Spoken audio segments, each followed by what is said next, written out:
ఉండాలయ్యా ఉండ్రాళ్ళయ్యా దయ్యుంచయ్యా దేవ నీ అండాదండ ఉండాలయ్యా చూపించయ్యా త్రోవ పిండి వంటలారగించి తొండమెత్తి దీవిల్చయ్యా తండ్రి వలె ఆదరించి తోడు నీడ అందిల్చయ్యా ఓ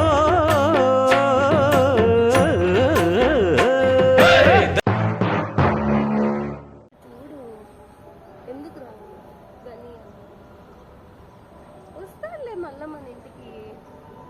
కానీ వాళ్ళ మమ్మీ దగ్గరికి వెళ్ళాను ఇంటికి వెళ్ళిపోతే తిప్పిస్తా. ఈ గనియగా మరి తెచ్చావా నువ్వు పోయి వెళ్ళి తీసుకొస్తావా? నేను తీసుకోవాలా?